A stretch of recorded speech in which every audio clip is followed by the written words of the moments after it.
Hello everyone. Welcome to global Guru classes. आज हम बात करने जा रहे हैं अकाउंटिंग के बारे में। Introduction to accounting. अभी तक आप लोगों ने अकाउंटिंग के बारे में काफ़ी कुछ सुना होगा, क्या होता है, कैसे होता है। और आज हम उसको प्रैक्टिकली समझने जा रहे हैं कि बहुत इजीली हम इस चीज़ को कैसे समझ सकते हैं। शायद जिन लोगों ने इनिशियली क्लासेस अटेंड करी होंगी तो उनके लिए तो बहुत ईजी है अकाउंटिंग को समझना, but there are some people किसी भी रीज़न से हो सकता है उनसे मिस हो गई हो। तो आज एक बहुत अच्छी अपॉर्चुनिटी है कि आप अकाउंटिंग को समझ सकते हैं बहुत अच्छे तरीके से। तो हम समझने जाते हैं अकाउंटिंग। सबसे पहले बात करते हैं अकाउंटिंग के इंट्रोडक्शन के बारे में। What is accounting? अकाउंटिंग क्या है?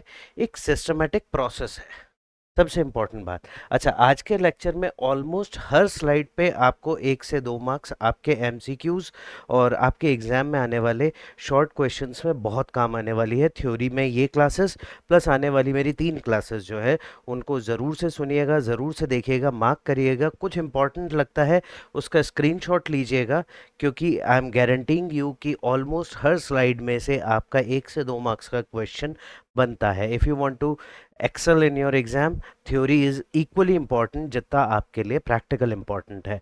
तो मैं बहुत अच्छे तरीके से आप लोगों को समझाऊंगा कि किस तरीके से अकाउंटिंग में क्या क्या होता है, आप उसको कैसे समझ सकते हैं, और आपकी डेली लाइफ के साथ उसको जोड़ता हुआ समझाऊंगा, जिससे कि आपको बहुत इजीली बैठे और आप उसको लिख पाएँ, क्वेश्चंस अटेम्प्ट कर पाएँ। तो अकाउंटिंग के बारे में सबसे पहली बात है कि ये एक प्रोसेस है। क्या प्रोसेस है? ये 4 वर्ड्स को आप हमेशा मार्क करके रखिएगा। जब भी अकाउंटिंग की डेफिनेशन आती है तो उसमें ये 4 वर्ड्स हमेशा लिखने हैं आपको: recording, classifying, summarising and interpreting. क्या क्या करना है? Recording, classifying, summarising and interpreting. Fine. तो अब यहाँ पे हम किन चीज़ों को समराइज कर रहे हैं या क्लासिफाई कर रहे हैं? फाइनेंशियल ट्रांजैक्शंस को। तो अभी क्या समझ में आया आपको? 3 4 चीजें समझ में आनी चाहिए। क्या है? सिस्टमैटिक प्रोसेस है, सिस्टमैटिक प्रोसेस। अब इंपॉर्टेंट 4 वर्ड्स कौन कौन से हैं इसमें? सबसे पहला है रिकॉर्डिंग। रिकॉर्डिंग मीन्स जो भी आपके यहाँ ट्रांजैक्शन हो रहे हैं, आप उसको एक फॉर्मेट में अपने यहाँ रिकॉर्ड करेंगे, उसकी एक एंट्री बनाएंगे, जिससे कि फ्यूचर में कभी भी उस ट्रांजैक्शन को एनालाइज करने के लिए, रिकंसाइल करने के लिए या मेरी मेमोरी के लिए चाहिएगा, तो मैं इस रिकॉर्ड किए हुए ट्रांजैक्शन के थ्रू उसकी सारी डिटेल्स चेक कर पाऊंगा। Then classifying. क्लासिफाई करना मतलब वो किस नेचर का है, कहाँ पे उसकी रिकॉर्डिंग होनी है, क्या उसका ट्रांजैक्शन है, उन सारी चीज़ों को क्लासिफाई करेंगे, एक तरीके के अकाउंट्स को एक जगह रखेंगे। इस चीज़ को अपन आगे बहुत अच्छे से समझेंगे, बहुत डिटेल में समझेंगे। Then summarising. समराइजिंग मतलब आपने पूरे साल भर में जितने भी ट्रांजैक्शन करे हैं वो सारे ट्रांजैक्शन आप समराइज करते हैं लास्ट में, कि भाई पूरे साल भर मैंने कितने ट्रांजैक्शन करे, कितने अमाउंट के ट्रांजैक्शन करे, और उन ट्रांजैक्शन से अमाउंट क्या निकला, मेरे को प्रॉफिट हुआ, लॉस हुआ, या मैं आगे और क्या कर सकता हूँ। तो बहुत सारी चीज़ों के इंटरप्रिटेशन निकल कर आते हैं जब आप पूरे साल भर के ट्रांजैक्शंस को समराइज करते हैं। तो सबसे इजी, सबसे इंपॉर्टेंट चीज़ निकल कर आती है, मुझे प्रॉफिट हुआ या लॉस हुआ। ठीक है। फिर उसके बाद फोर्थ है इंटरप्रेटिंग। जब हमने समराइज करा और हम ये पता लगा रहे हैं कि भाई मुझे प्रॉफिट हुआ या लॉस हुआ, दैट इज इंटरप्रिटेशन। इंटरप्रिटेशन सिर्फ यही नहीं है प्रॉफिट हुआ या लॉस हुआ, वो हम बुक कीपिंग से भी पता लगा सकते हैं, वो हम नॉर्मल अपने पास कहीं पे छोटी मोटी एंट्री करके भी पता लगा सकते हैं कि मेरी कॉस्ट ज़्यादा थी कि मेरा रेवेन्यू ज़्यादा है। ठीक है। तो जब आपका रेवेन्यू ज़्यादा है तो आप वेरी ऑब्वियस आपको प्रॉफिट हुआ है, जब आपकी कॉस्ट ज़्यादा है तो आपको लॉस हुआ है। तो इस केस में इंटरप्रिटेशन जो है सिर्फ प्रॉफिट एंड लॉस नहीं बताता, आपको फर्दर और क्या इम्प्लीकेशंस करने चाहिए, कॉस्ट को कहाँ कंट्रोल कर सकते हैं, कहाँ आप उसको बढ़ा सकते हैं, क्या स्कोप है आपके पास प्रॉफिट मार्जिन को इंक्रीज करने का, वो सारी चीज़ें आप इस इंटरप्रिटेशन के थ्रू करते हैं। नाउ इम्पॉर्टेंट क्यों है अकाउंटिंग? ये एक सिस्टम जो है वो इम्पॉर्टेंट क्यों है? सबसे पहली बात, वो आपके बिजनेस की परफॉर्मेंस को ट्रैक करता है, you are on the right track और you are incurring some losses. फिर उसके बाद ensures legal compliance. Legal compliance मतलब बहुत सारी जगह हमारे को गवर्नमेंट को जवाबदारी देनी है, हमारे को इनकम टैक्स फाइल करना है, हमें जीएसटी फाइल करना है, हमारे को और भी बहुत सारे गवर्नमेंट की लीगल कॉम्प्लेक्सिटीज़ है जिसे फुलफिल करना है। तो उसके लिए आपके पास प्रॉपर आपके ट्रांजैक्शंस का, आपके बिजनेस में होने वाले सारे इवेंट्स जो हैं, उन इवेंट्स का एक रिकॉर्ड होना चाहिए, प्रॉपर रिकॉर्ड होना चाहिए, डेट वाइज रिकॉर्ड होना चाहिए। तो उस सब चीज़ों के लिए आपको काम आती है accounting. Builds trust with stakeholders. जब आपके बिजनेस में हर एक चीज़ प्रॉपरली रिकॉर्डेड होगी, क्या हुआ, कब हुआ, कितने का ट्रांजैक्शन हुआ, और हर दिन हम कितने का ट्रांजैक्शन कर रहे हैं, हर हफ्ते हम कितने का ट्रांजैक्शन कर रहे हैं, हर महीने हम कितने का ट्रांजैक्शन कर रहे हैं, मंथ ऑन मंथ हम कितनी ग्रोथ अचीव कर रहे हैं, हमारे बिजनेस का आज की डेट में वैल्यूएशन क्या है, ठीक है, टर्नओवर क्या है, वो सारी चीज़ें जब हम किसी के पूछने पे और एक ही बार में उन सब चीज़ों को बताते हैं, तो स्टेक होल्डर्स यानी कि जो लोग बाग आपके बिजनेस में इन्वेस्ट करते हैं, उन लोगों को आपकी बातों पे ट्रस्ट आता है। If they want proof, then you can prove them by showing your recorded transactions. और फिर उनको अगर आगे कोई पता लगाना है बिजनेस में कि आगे की फ्यूचर पॉसिबिलिटीज़ क्या हैं, और अभी करंट हमारा कंडीशन क्या है, कितना हमारा मंथ ऑन मंथ इंक्रीमेंट हुआ है, कितना ग्रोथ चल रहा है बिजनेस में, तो वो सारी चीज़ें आपको इस इंटरप्रिटेशन के थ्रू आती हैं। फाइन। फिर बात करते हैं book keeping. Next topic is book keeping. अब बुक कीपिंग में होता क्या है, हम यहाँ पे रिकॉर्ड कर रहे होते हैं, सिर्फ मेजरली काम यहाँ पे हमारा क्या है, रिकॉर्डिंग का है। और इसमें क्या होता है, जितने भी फाइनेंशियल ट्रांजैक्शंस हैं उनको रिकॉर्ड करते हैं, और कैसे रिकॉर्ड करते हैं, एक सिस्टमेटिक मैनर में। अकाउंटिंग की डेफिनेशन इंपॉर्टेंट है, वो आपको याद करनी है। 4 वर्ड्स याद करने हैं। क्या क्या थे वो 4 वर्ड्स, वो मैं आपको पहले बताता हूँ एक बार। सबसे पहला रिकॉर्डिंग, फिर क्लासिफाइंग, फिर समराइजिंग और इंटरप्रिटेशन। इनको इसी सीक्वेंस में याद करना है, इसमें सीक्वेंस चेंज नहीं होना चाहिए। बाकी कई डेफिनेशंस में आप वर्ड्स को इधर उधर कर ले चल जाता है, मगर इस डेफिनेशन में नहीं चलेगा, बिकॉज ये एक प्रोसेस है और आपको आगे एक्सप्लेन करने में भी बहुत हेल्पफुल रहेगा। तो अकाउंटिंग में हमें 4 वर्ड्स क्या क्या इंपॉर्टेंट याद रखने हैं, recording, classifying, summarising and interpreting. ये आपकी अकाउंटिंग की डेफिनेशन हो गई, systematic process of recording, classifying, summarising and interpreting financial transaction. मतलब जितने भी बिजनेस में होने वाले फाइनेंशियल ट्रांजैक्शंस है, उनको सबसे पहले आप रिकॉर्ड करेंगे, फिर क्लासिफाई करेंगे कौन सा अकाउंट किस कैटेगरी का है, इनकम कैटेगरी का है, एक्सपेंस कैटेगरी का है, आज का एक्सपेंस है, फ्यूचर का एक्सपेंस है, उन सारी चीज़ों को आप क्लासिफाई करेंगे। देन समराइज करेंगे, जब आप प्रॉफिट एंड लॉस अकाउंट बनाएंगे, बैलेंस शीट बनाएंगे, तो आप अपने अकाउंट्स को समराइज कर रहे हैं। फिर इंटरप्रिटेशन, इंटरप्रिटेशन में आपके बिजनेस की परफॉर्मेंस का इंटरप्रेट किया जाता है कि भाई आपने कितना कॉस्ट लगाया था, या आपने कितनी कैपिटल लगाई, उसके अगेंस्ट में आपने कितना परसेंट प्रॉफिट जनरेट करा। ये सारे काम होते हैं इंटरप्रिटेशन के टाइम पे। तो अकाउंटिंग की डेफिनेशन वंस अगेन मैं आपको बोल रहा हूँ, systematic process of recording, classifying, summarising, interpreting financial transactions. तो आप चाहें तो इसका स्क्रीनशॉट ले सकते हैं। फिर आगे हम बात कर रहे थे बुक कीपिंग की। अभी अकाउंटिंग में हमने बोला कि एक प्रोसेस है जिसमें आप सबसे पहले रिकॉर्ड करते हैं, क्लासिफाई करते हैं, समराइज करते हैं, इंटरप्रेट करते हैं। बुक कीपिंग उसका फर्स्ट स्टेप है, जहां पे आप सिर्फ रिकॉर्डिंग करते हैं। इसका मेजर काम क्या है, ट्रांजैक्शंस को रिकॉर्ड करना और एक डेटा मेंटेन करना, कि फ्यूचर में मुझे कभी भी इस डेटा की रिक्वायरमेंट पड़ेगी तो I can very obvious check from these recorded transactions. अब इसमें होता क्या क्या है, की फीचर्स क्या है, डे टू डे एंट्री होती है, ठीक है, डेली होने वाले हर ट्रांजैक्शन की एंट्री होगी, सिस्टम से एंट्री होगी, सुबह के ट्रांजैक्शन की सुबह एंट्री, दोपहर के ट्रांजैक्शन की दोपहर में एंट्री, मतलब सीक्वेंस से एंट्री होगी। मंडे का ट्रांजैक्शन मंडे को रिकॉर्ड होगा, ट्यूसडे का ट्रांजैक्शन ट्यूसडे को रिकॉर्ड होगा, वेंसडे का वेंसडे को रिकॉर्ड होगा, फिर उनके सीक्वेंस ऑफ अकरेंस में वो रिकॉर्ड होगा। तो डे टू डे एंट्री होनी इसमें इंपॉर्टेंट है, और डे टू डे एंट्री की वजह से ही इसे बुक कीपिंग कहा जाता है। It is a book that keeps your financial records. फिर बेसिस फॉर अकाउंटिंग। अब जो आगे अभी हमने पढ़ा था कि अकाउंटिंग में है क्या, recording, summarising, classifying and interpretation. तो अब उन सब चीज़ों का बेस कहाँ से आता है, उन सब चीज़ों का बेस आता है इस रिकॉर्डेड ट्रांजैक्शन से। ये जो रिकॉर्ड आपने यहाँ ट्रांजैक्शन करे हैं, डे टू डे बेसिस पे जो आपने ट्रांजैक्शन रिकॉर्ड करे हैं, वो आपको फ्यूचर में अकाउंटिंग यानी इंटरप्रिटेशन, समराइजिंग, आपकी करंट कंडीशन, आपकी फ्यूचर प्रोस्पेक्ट प्रोडक्ट जो है उसके बारे में आपको बताता है। वो सारी चीज़ें किससे मिलती हैं आपको? बुक कीपिंग से। और इसमें इन्वॉल्व क्या होता है? इसमें मेजरली दो ही पार्ट इन्वॉल्व होते हैं, जर्नल्स और लेजर।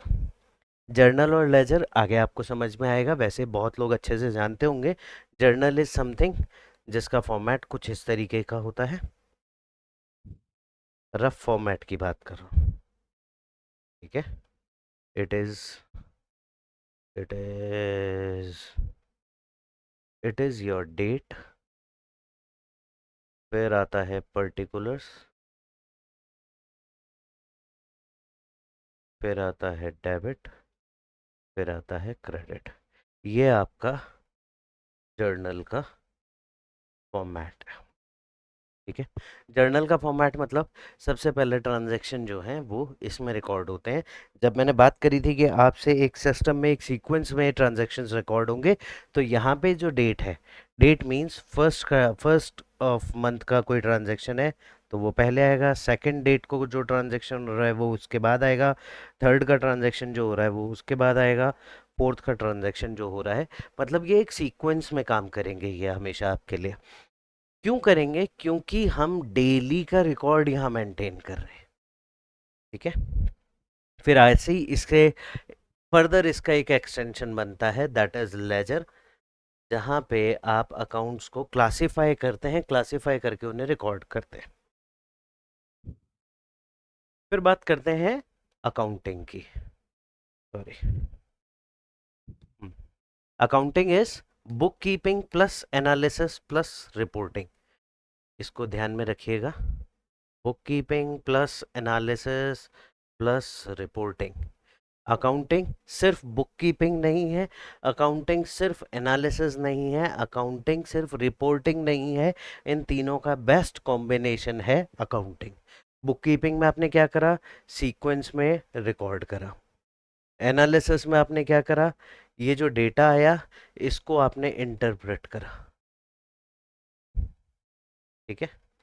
और फिर रिपोर्टिंग में क्या करा? जहाँ जहाँ आपको ये फाइनेंशियल ट्रांजैक्शंस जो आपके दिखाने थे, चाहे गवर्नमेंट को दिखाना है जब आप इनकम टैक्स फाइल कर रहे हैं, या आपको बैंक में दिखाना है जब आपको कहीं से लोन्स वगैरह या कुछ और लेने हैं, या आप अपने स्टेक होल्डर्स यानी कि इन्वेस्टर्स को अपनी परफॉर्मेंस के बारे में बताना चाहते हैं कि हमारी परफॉर्मेंस क्या है, तो वो इन रिपोर्टिंग के बेसिस पे बता पाते हैं।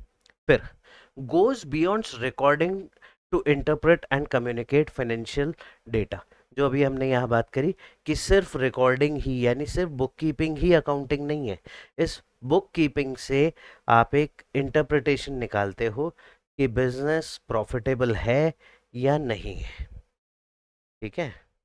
फिर बिजनेस का ग्रोथ प्रोस्पेक्ट क्या है, बिजनेस का मार्केट शेयर क्या है, मार्केट कैप क्या है, ठीक है। ऐसी बहुत सारी डिटेल्स हैं जो आपको इस रिकॉर्डेड डेटा के थ्रू निकलती है इंटरप्रिटेशन करने के बाद। अब जैसा इंसान उसको वैसा फाइनेंशियल डेटा कम्युनिकेट किया जाता है। मतलब गवर्नमेंट को गवर्नमेंट के पॉइंट ऑफ व्यू से डेटा दिया जाएगा, भाई इतने रुपए के मेरे ट्रांजैक्शन हुए, इतने रुपए के मेरे एक्सपेंडिचर्स हुए, ये मेरा फाइनल प्रॉफिट निकल कर आया, और इस प्रॉफिट के अगेंस्ट में मैंने इतना लोन लिया हुआ था, वो मैंने लोन का रीपेमेंट करा है, और ये सब करके प्योर प्रॉफिट मेरे पास ये निकल कर आया। तो government will be taxing you on the pure profit. Government को आपके प्योर प्रॉफिट से मतलब है। बैंक को किससे मतलब है? बैंक को मतलब है मेजरली आपके प्रॉफिट से और आपके टर्नओवर से, कि आप ओवरऑल पूरे साल भर में कितना टर्नओवर कर रहे हैं, उस टर्नओवर की कॉस्ट कितनी है, बैंक को उससे भी मतलब है। उसके बाद आप ग्रॉस प्रॉफिट कितना कमा रहे हैं, मतलब overall cost minus revenue minus cost करके आपका ग्रॉस प्रॉफिट कितना आ रहा है, बैंक को उससे मतलब है। या फिर बैंक को आपके कैश फ्लो से मतलब है। गवर्नमेंट को आपके कैश फ्लो से इतना मतलब नहीं है, बैंक को आपके कैश फ्लो से मतलब है। यहाँ इन दोनों चीज़ों को बताने का सबसे इम्पोर्टेंट रीज़न ये है कि अलग अलग यूज़र और अलग अलग उसकी इंटरप्रिटेशन, तो उसको रिपोर्ट्स भी उसी अकॉर्डिंग बना के दी जाती है। जैसे एक एग्जांपल लेते हैं, जब बुक कीपिंग की बात करते हैं तो बुक कीपिंग में रिकॉर्ड होगा कि हमने 10,000 रुपीज़ जो है वो रेंट के लिए स्पेंड करे, ठीक है। बुक कीपिंग क्या करेगा? सिर्फ ये रिकॉर्ड कर देगा कि लज से आज की डेट और paid rupees 10,000 for rent. Book keeping में आपने इतना रिकॉर्ड कर लिया। अब अकाउंटिंग जो होती है वो इसी सेम ट्रांजैक्शन को कैसे शो करेगी कि ये तो रिकॉर्ड हो गया, 10,000 रुपीज़ रेंट पे आपने स्पेंड कर दिए। अब ये जो 10,000 रुपीज़ हैं, ये आपके प्रॉफिट को अफेक्ट कर रहे हैं। देखिए, बुक कीपिंग में हमने दो बातें रखी थी, जर्नल और लेजर। ठीक है, तो जर्नल और लेजर में दोनों में हमने ये रिकॉर्ड कर लिया, हमने 10,000 रुपीज़ हमारी पॉकेट से पे कर दिए। ये तो हो गया रिकॉर्डिंग। अब जब हम इंटरप्रेटिंग या एनालाइजिंग की बात करते हैं, जो कि अकाउंटिंग का पार्ट है, बुक कीपिंग का पार्ट नहीं है, तो वहाँ पे क्या होता है, आगे चल के हम बनाएंगे trading and profit and loss account. तो वहाँ पे हम शो करेंगे कि भाई हमारे ओवरऑल जो कॉस्ट है, सिर्फ किसी भी प्रोडक्ट को बनाना हमारी कॉस्ट नहीं है, कहाँ पे वो बन रहा है, कौन कौन लोग उसे बनाने में लगे हुए हैं, उसको बनाने में जो टेक्नोलॉजी यूज़ हो रही है या जो पावर यूज़ हो रही है, इन सब चीज़ों की अलग अलग कॉस्ट है। तो उन सारी कॉस्ट को समर एक साथ लिखा जाएगा उनके अलग अलग हेड्स के अंडर में, और फिर निकाला जाएगा कि मेरा नेट प्रॉफिट कितना है एक पर्टिकुलर प्रोडक्ट की सेल पे। तो वहाँ आपको पता पड़ता है अकाउंटिंग की इम्पोर्टेंस।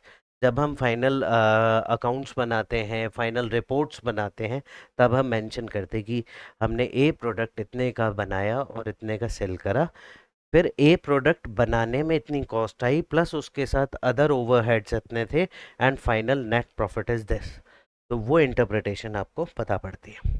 नाउ ये भी उतना ही इम्पोर्टेंट है। अच्छा, पिछले में अभी हमने बात करी थी, तो मीनिंग ऑफ अकाउंटिंग, इसमें से आपको जो बेस बनता है मार्क्स के लिए, वो 1 से 2 नंबर का बेस यहाँ बनता है। बुक कीपिंग और अकाउंटिंग बहुत बार ये आपके फिल इन द ब्लैंक्स में आ जाता है, बहुत बार ये आपके प्रॉपर ये इसी तरीके का डिफरेंशिएशन पूछ लेते हैं। तो आप चाहें तो एक बार इसका स्क्रीनशॉट ले सकते हैं। फाइन। तो बुक कीपिंग और अकाउंटेंसी, अभी हमने इस बारे में बहुत अच्छी बात कर ली। अब आप इसको समझिए कि स्कोप, बुक कीपिंग का स्कोप जो है वो नैरो है। क्यों नैरो है? क्योंकि यहाँ पे सिर्फ और सिर्फ रिकॉर्डिंग होती है।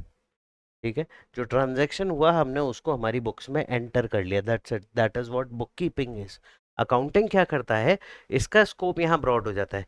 खाली रिकॉर्डिंग ही नहीं, उसके बाद इसका एनालिसिस भी होता है कि भाई ये जो ट्रांजैक्शन हुआ, इस ट्रांजैक्शन का आज हमारे यहाँ क्या इफेक्ट है। ठीक है, और फ्यूचर में ये किन किन चीज़ों के इफेक्ट का कारण बनेगा, इससे आगे हमारे क्या क्या चीज़ें होंगी। नो स्किल्स, इसमें हमारे को कोई खास स्किल्स की रिक्वायरमेंट नहीं है, इसमें हमारे को सिर्फ क्लैरिकल स्किल्स से ही काम हो जाएगा। ठीक है, और इसके लिए क्या है, सिर्फ क्लैरिकल स्किल्स नहीं, बहुत सारे आपने एक आजकल नाम सुना होगा डेटा इंजीनियरिंग का या डेटा माइनिंग का। तो वो डेटा इंजीनियरिंग, डेटा माइनर्स करते क्या हैं, ऐसे बहुत सारे बुक कीपिंग टाइप के बहुत सारे डेटाज होते हैं जो कि क्लैरिकल लोगों ने बैठ के रजिस्टर्स में रिकॉर्ड करके वो रखे होते हैं, या सॉफ्टवेयर्स में, या बहुत सारी चीज़ों में वो डेटा आपको कैसे भी मिल सकता है। अब उसका एक एनालिसिस निकाला जाएगा, ये सारा डेटा मुझे क्या इंटरप्रेट कर रहा है। तो वो एनालिसिस किसका पार्ट है? वो एनालिसिस अकाउंटेंसी का पार्ट है। डिसीजन मेकिंग, बुक कीपिंग से कोई खास डिसीजन मेकिंग नहीं की जा सकती। अकाउंटेंसी से क्या है, जितने भी हम डिसीजंस लेंगे बिजनेस से रिलेटेड, वो सारे डिसीजन जो हैं वो अकाउंटेंसी बेस्ड ही होंगे। Users, book keeping generally internal users के लिए बनाई जाती है, या इंटरनल यूजर्स द्वारा ही बनाई जाती है, जो हैं अकाउंटेंट्स। मेजरली अकाउंटेंट इस बुक कीपिंग का काम करते हैं। और जब हम बात करते हैं अकाउंटेंसी की, तो इसमें इंटरनल यूजर तो होते ही हैं। इंटरनल यूजर मतलब अकाउंटेंट, ओनर्स, ये सब तो है ही हैं। एक्सटर्नल यूजर्स भी हैं, जैसे गवर्नमेंट हुआ, बैंक हुआ। ठीक है, ऐसे अदर रिसर्च एजेंसीज हुई। ठीक है, तो ये रिसर्च एजेंसीज वगैरह जो हैं, ये भी, इनके लिए भी बहुत यूज़फुल हो जाता है आपका डेटा। तो कहने का मतलब क्या है कि there is a thin line but a huge difference between book keeping and accounting. Thin line क्यों है? क्योंकि ये क्लैरिकल जॉब है और इसी का एक्सटेंशन जो है वो अकाउंटेंसी है। फिर बात करते हैं, हमने बात करी कि बिजनेस में ट्रांजैक्शंस को रिकॉर्ड किया जाता है, तो वो ट्रांजैक्शंस क्या होते हैं, कौन से ट्रांजैक्शंस होंगे। मतलब कुछ लोग इंटरव्यू देने आए बिजनेस में, मतलब मेरे को ऑफिस में सेल्स पर्सन्स की रिक्वायरमेंट थी, तो मैंने सेल्स पर्सन्स का इंटरव्यू लिया, सेल्स पर्सन्स के लिए ऐड निकाला, तो क्या ये मेरा ट्रांजैक्शन रिकॉर्ड किया जाएगा बिजनेस में? नहीं, ये रिकॉर्ड नहीं किया जाएगा। क्यों नहीं रिकॉर्ड किया जाएगा? क्योंकि बिजनेस में जो भी ट्रांजैक्शन रिकॉर्ड होगा that should be economic in nature या फाइनेंशियल इफेक्ट वाला होना चाहिए। जो भी ट्रांजैक्शन रिकॉर्ड होगा, हम बिजनेस में रिकॉर्ड ही ट्रांजैक्शन वो करेंगे कि भाई किसको कितनी सैलरी दी, किस पे कितना एक्सपेंडिचर हुआ, या किसी काम को कंप्लीट करने में टोटल हमारी कॉस्ट कितनी लगी। हम ये नहीं देखेंगे कि हमारे यहाँ राम जी ने कितना काम करा, श्याम जी ने कितना काम करा, मोहन लाल जी ने कितना काम करा, या एक्स वाई जी कोई भी पर्सन है वो कितने घंटे हमारे यहाँ काम करके गया। That is not very much relevant to our accounting and book keeping.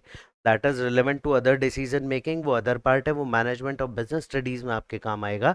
मगर यहाँ पे जिन चीज़ों की बात कर रहे हैं, कि हम बात करेंगे कि लेट्स से राम ने हमारे लिए 10,000 रुपये के गुड्स बनाए, तो हम उसको 10,000 रुपये पे करेंगे, तो वो हमारा फाइनेंशियल ट्रांजैक्शन। जब हमने उसे पे करा, हमने उसे ऑर्डर दिया, उसे समझाया, उसे ट्रेनिंग दी, वो फाइनेंशियल ट्रांजैक्शन नहीं है। फाइनेंशियल ट्रांजैक्शन क्या है? फाइनेंशियल ट्रांजैक्शन है कि हमने राम को उसके काम के अगेंस्ट में 10,000 रुपीज़ पे करे, इज व्हाट फाइनेंशियल ट्रांजैक्शन।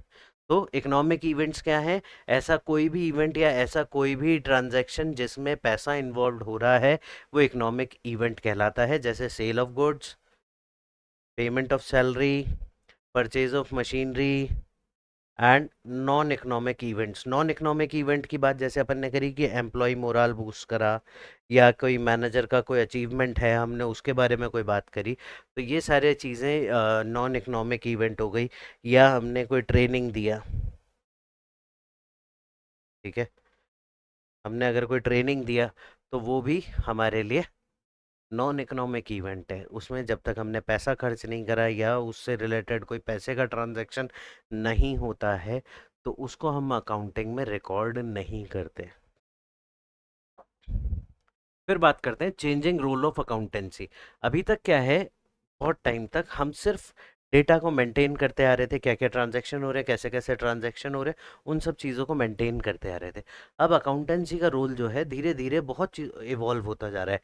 पहले ट्रेडिशनल रोल क्या था? ट्रेडिशनल रोल में सिर्फ रिकॉर्ड कीपिंग के बारे में बात होती थी, या फाइनेंशियल स्टेटमेंट निकाल लिया, इससे हम सिर्फ बिजनेस की प्रॉफिटेबिलिटी चेक कर लेते थे,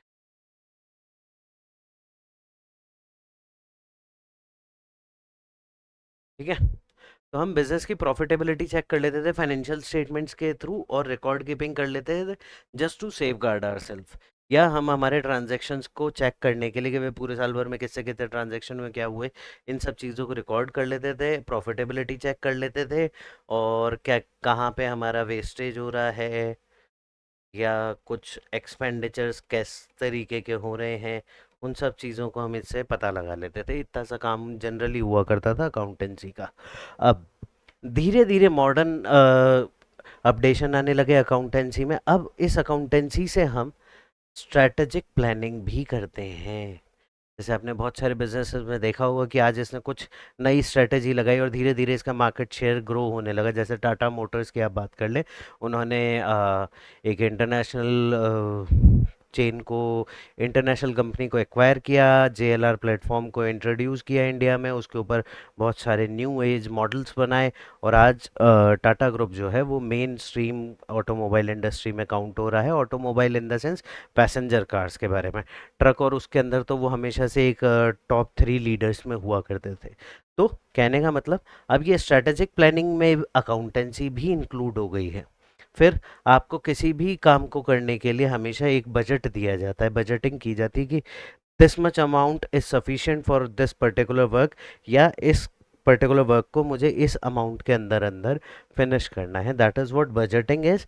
तो बजटिंग के लिए भी अकाउंटेंसी को यूज़ किया जाता है कि भाई पिछले साल कितने पैसे लगे थे, इतने पैसे लगे थे, और अब इस साल कितने लगेंगे सर, इन्फ्लेशन को एडजस्ट करते हैं। मान लीजिए कि पिछले साल किसी काम में मुझे 100 करोड़ रुपए का खर्चा हुआ, ठीक है।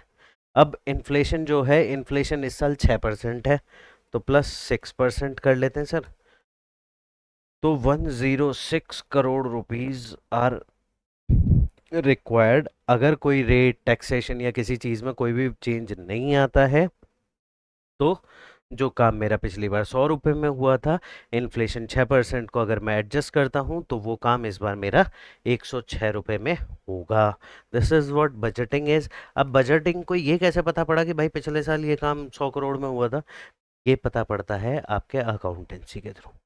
फिर risk management, it is very important for any business कि रिस्क पहले से एनालाइज किया जाए, और उसके लिए बिजनेस हमेशा से तैयार रहा है, तो आपका बिजनेस कभी भी फेल नहीं होगा। रिस्क मैनेजमेंट में होता क्या है, रिस्क मैनेजमेंट में सबसे पहले आप अपने स्ट्रेंथ पॉइंट्स, अपनी इंपॉर्टेंस देखते हैं कि मैं मार्केट में किन किन चीज़ों में लीड करता हूँ और किन किन चीज़ों में लैग करता हूँ। तो इसकी सारी इंपॉर्टेंस आपको यहाँ से आपको सब डिटेल्स मिल जाएंगे, और उसके अकॉर्डिंग आप अपने बिजनेस को प्रिपेयर करेंगे फॉर फ्यूचर इवेंट्स।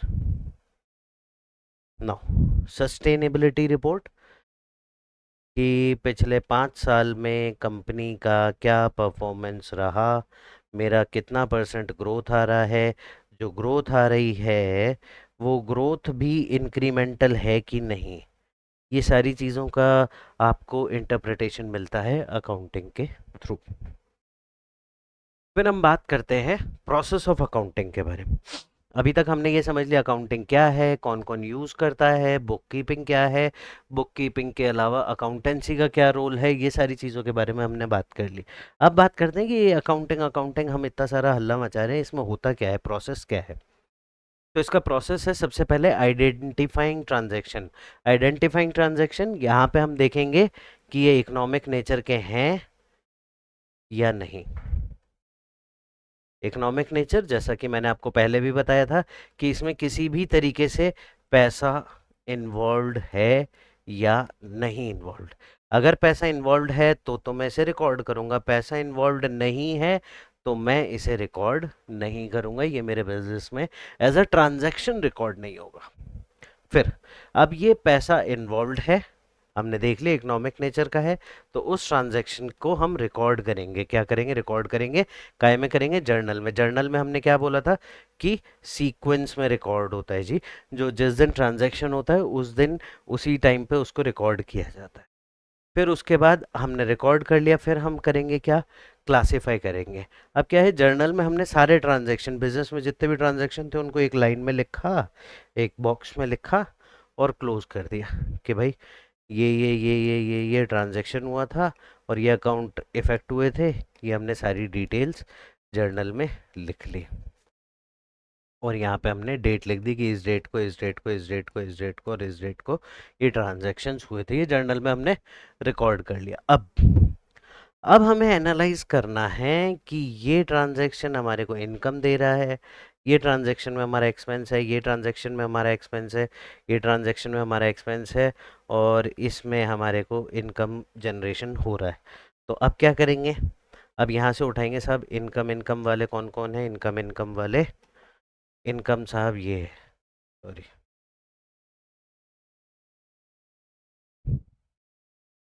छोड़ो ज़्यादा है। इनकम क्या है, ये वाले, तो ये इनकम ट्रांजैक्शन है, ये वाला इनकम ट्रांजैक्शन है। तो मेरे इनकम के ट्रांजैक्शन ये हो गए, और टोटल इनकम मेरी इतनी इतनी इतनी बन गई। ठीक है। फिर ऐसे ही क्या करेंगे, हम ये जितने भी एक्सपेंस के ये ट्रांजैक्शन है इनको पिक करेंगे, इनको एक जगह लिखेंगे, एक एक्सपेंस अकाउंट बनाएंगे और बताएंगे कि सर ये हमारे ट्रांजैक्शंस हुए और ओवरऑल टोटल एक्सपेंडिचर जो है हमारा इतना निकल कर आया। तो ये लेजर में होता है। ठीक है। सबसे पहले क्या करा आपने, सबसे पहले आइडेंटिफाई करा इकोनॉमिक नेचर का है कि नहीं है, फिर आपने क्या करा, जर्नलाइजिंग करी कि रिकॉर्ड करा सबको एक सीक्वेंस में जिस जिस सीक्वेंस में वो हुए थे। फिर आपने क्लासिफाई करा लेजर में कि भाई ये इनकम के ट्रांजैक्शंस हैं और ये एक्सपेंडिचर के ट्रांजैक्शंस हैं। इनको देखा कि एक्सपेंडिचर का टोटल कितना है, यहाँ हमने पता लगाया कि इनकम का टोटल कितना है। ठीक है साहब। अब क्या करते हैं, उसके बाद हम करते हैं समराइजिंग। समराइजिंग के लिए क्या करते हैं, एक ट्रायल बैलेंस बनाते हैं। अब उस ट्रायल बैलेंस में क्या होता है, उस ट्रायल बैलेंस में आप कुछ भी नहीं करते, बहुत सिंपल सा काम करते हैं कि एक फॉर्मेट बनाया। ठीक है, आपने यहाँ यहाँ यहाँ लिखे कि भाई ये वो सारी चीज़ें हैं जो इनकम दे रही हैं, ये वो हैं जो सारे एक्सपेंस दे रहे हैं।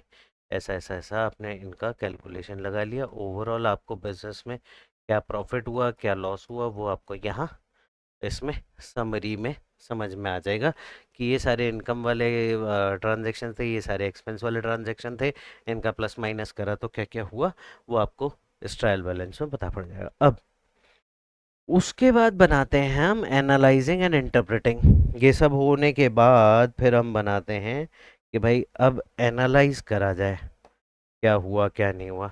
तो उसके लिए आप करते हैं रेशो एनालिसिस करते हैं, उसके लिए आप अपनी कॉस्ट देखते हैं, उसके लिए आप अपने फाइनेंशियल स्टेटमेंट्स क्रिएट करते हैं। फाइनेंशियल स्टेटमेंट मतलब आपने प्रॉफिट एंड लॉस अकाउंट बनाते हैं। प्रॉफिट एंड लॉस अकाउंट बनाने के बाद आप सबसे पहले ट्रायल बैलेंस से उठा के आप बनाते हैं एक profit and loss account.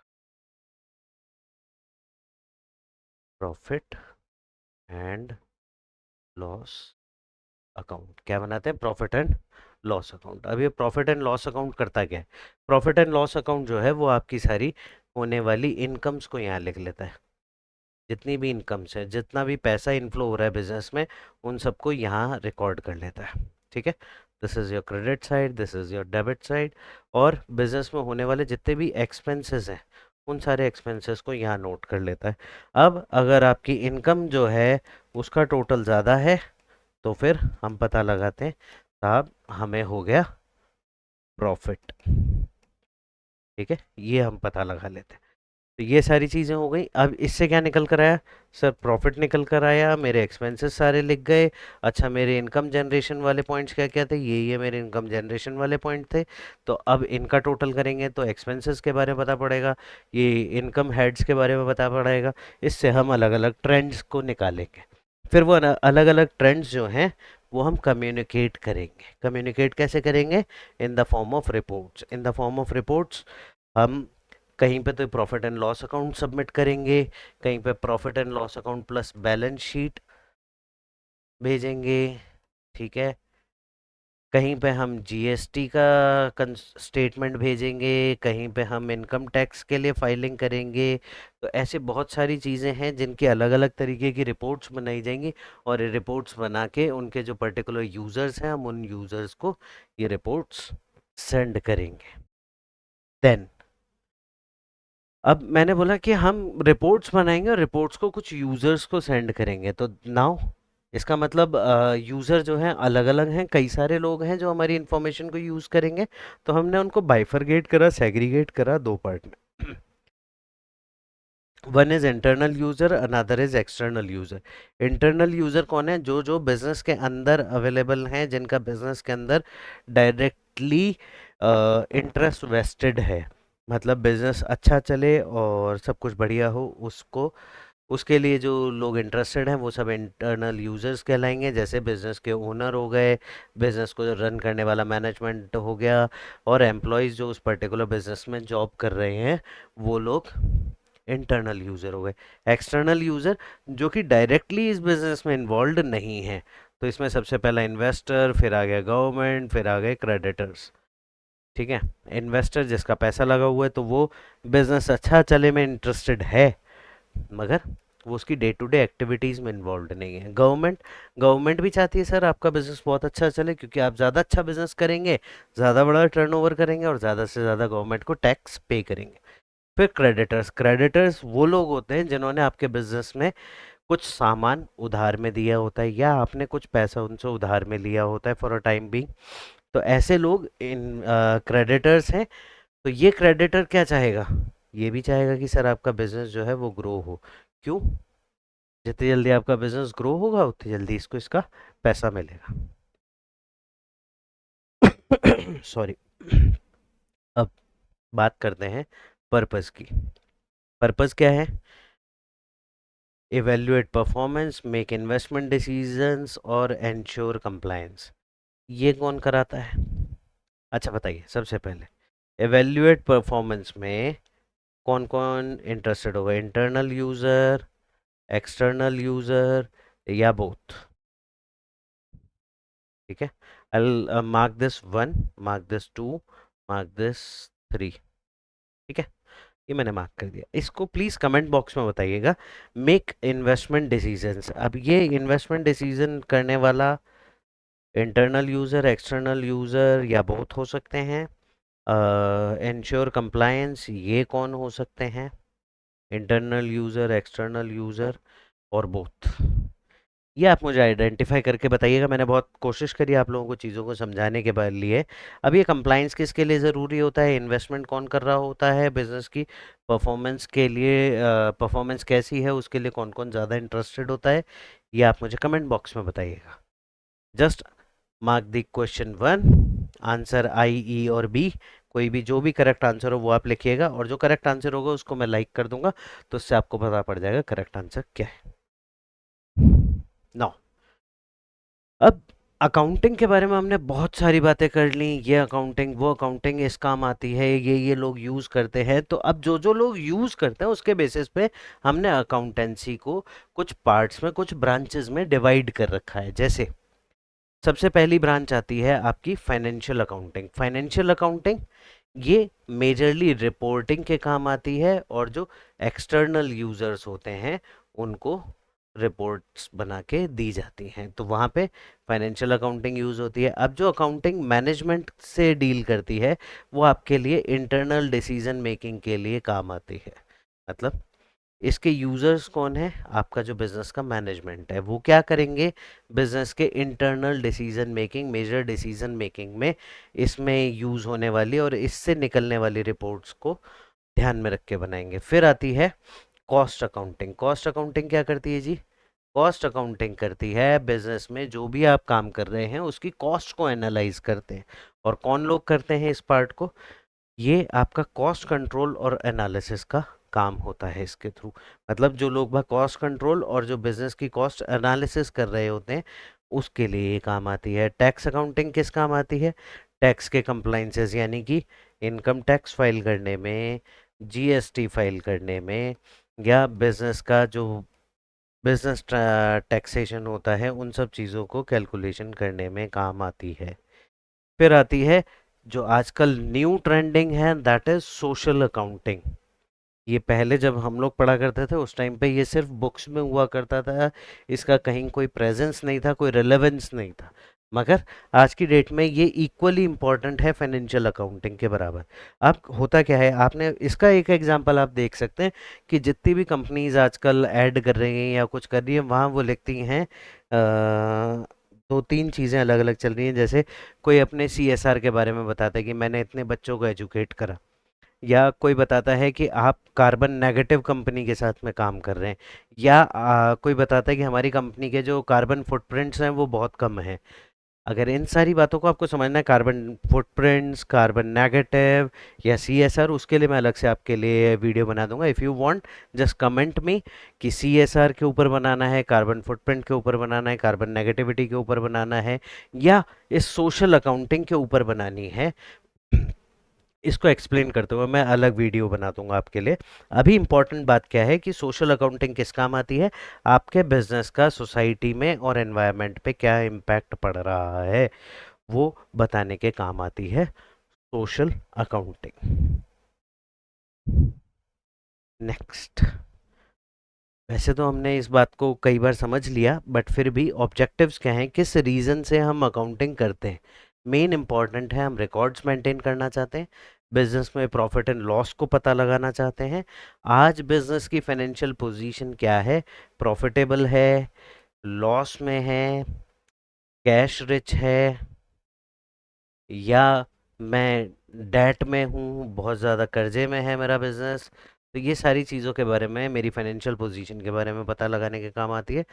Assistant decision making, अब ये जिस स्टेज पे मेरा बिजनेस होगा उस स्टेज के हिसाब से मैं आगे क्या डिसीजन मेकिंग करूं, कि अगर प्रॉफिट में है तो ये कैसे बढ़ता रहे, लॉस में है तो ये कैसे कम हो, कैश रिच है तो ये कैसे बढ़े, डेट में है यानी कि बहुत ज़्यादा लोन्स में है तो ये कैसे कम से कम हो। तो उसके रिगार्डिंग डिसीजन मेकिंग करने के लिए अकाउंटिंग काम आती है। और फिर लास्ट में इम्पॉर्टेंट चीज़ है एंश्योर लीगल कंप्लायंस, कि बिजनेस के ऊपर कौन कौन से एक्ट एप्लीकेबल हैं, कौन कौन सी लीगल कॉम्प्लेक्सिटीज़ एप्लीकेबल हैं, जिसको कि मैं आंसरेबल हूँ टू गवर्नमेंट, और उसको मेरे को फुलफिल करना है। उन सब चीज़ों के लिए अगर मैं सब चीज़ों को बहुत प्रॉपरली रिकॉर्ड करता हूँ तो मेरे लिए कोई लीगल कंप्लाइंसेस नहीं आते हैं, मेरे अकाउंट्स नीट हैं, क्लीन हैं।